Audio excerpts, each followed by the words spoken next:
Okay, I think people could learn more about these things by reading your book, Libertarianism from A to Z, which has been translated into Romanian under the title Liberalismul de la A la Z. Let's turn our attention now to economic subjects.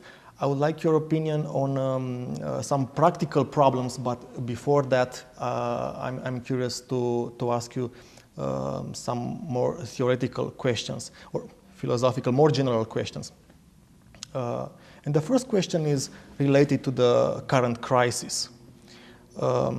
This crisis has surprised not only ordinary people, but also professional economists, right, specialists in economics. How is it possible for something like this to happen after 40 years of award of Nobel Prize in economics?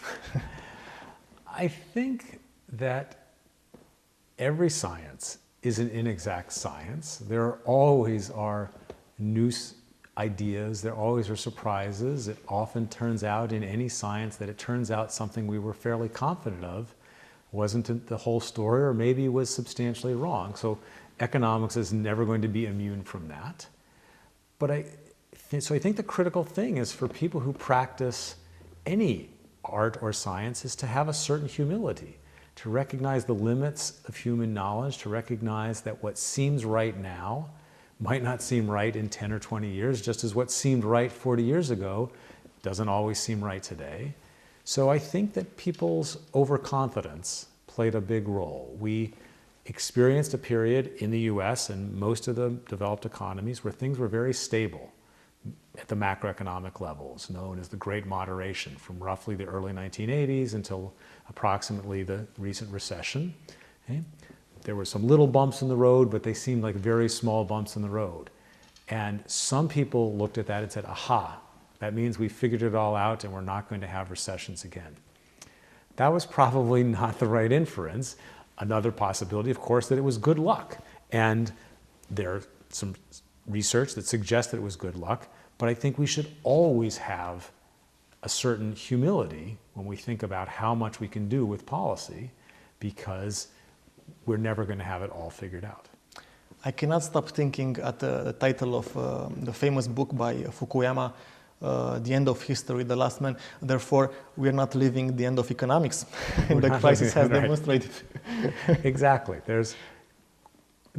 If things have happened over and over and over throughout history, one would have to have really compelling evidence to assume that they're not going to happen again.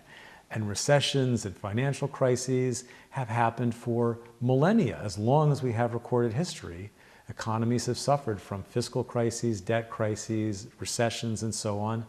So until there's really compelling evidence that we figured all that out, we should assume that they can happen again and think about what factors might make them a little bit less likely rather than more likely, but not pretend that they've been banished somehow. So essentially, you say that we are in position to recessions as we are in relation to earthquakes, something like that. That's a good analogy. We certainly understand more about earthquakes than we did 100 years ago.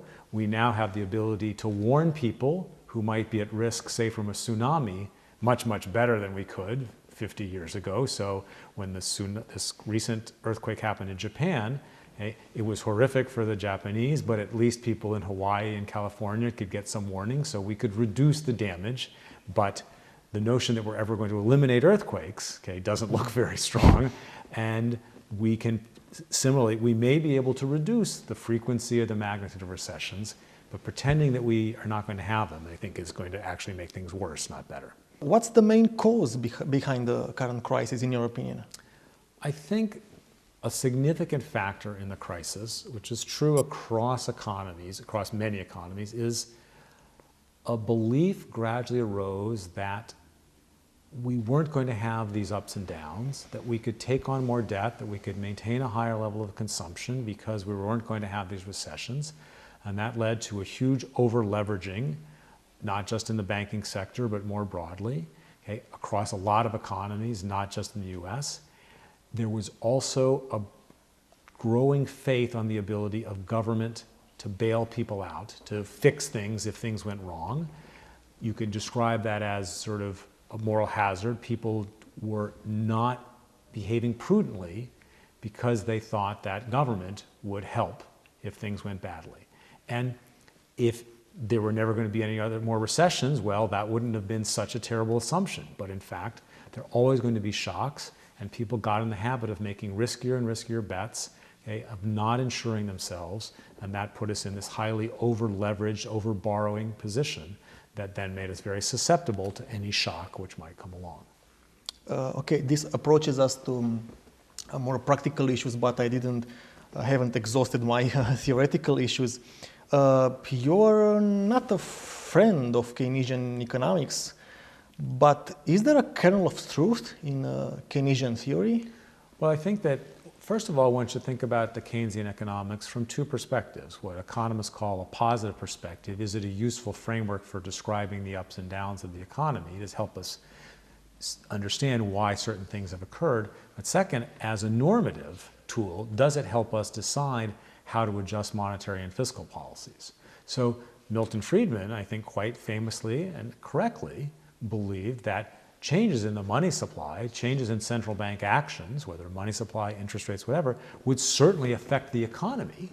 But he also believed that trying to systematically exploit that relationship by trying to smooth out business cycles wasn't a good idea because the lags in policy were long and variable. That's his famous phrase. And we would end up making mistakes and accidentally overstimulating the economy or understimulating, at least as often as we got the timing correct. And so even though money certainly did play a role, we didn't want to try to take advantage of that and engage in activist policy. The standard analogy would be that if we certainly believe that the steering wheel on your car affects whether it's going to turn to the right or the left, and you can indeed manipulate the direction of your car by adjusting that steering wheel. There's no controversy over that part of the Keynesian view, of the neo-Keynesian synthesis. But if you try to avoid every single pebble in the road and still go at a fast speed down the road, you would probably make your drive much more unstable rather than more stable, because you would constantly be trying to avoid things rather than just accepting that a certain amount of bumpiness in the trip, okay, was a price worth paying to avoid making really bad mistakes by veering to avoid a pebble and crashing into a tree. Okay? Now, with respect to the other part of the Keynesian view, that fiscal policies can be useful for stabilizing the economy, I think, again, saying that fiscal policy can affect the economy is not the same as saying that it's good to try to affect the economy using the fiscal policies. To know that we're doing beneficial things, we need to carefully evaluate how productive these changes in spending might be. That's very hard to do, in the best of circumstances, and especially hard in a crisis, in a recession, where you're trying to quickly ramp up the amount of spending. So I don't want to say that I think Keynesian economics is wrong. I think that we are misusing it sometimes when we're trying to exploit it to stabilize the economy. We might be better off simply sort of keeping our hands on the wheel in a steady, calm fashion and letting some of the bumps in the road occur rather than engage in the active stabilization.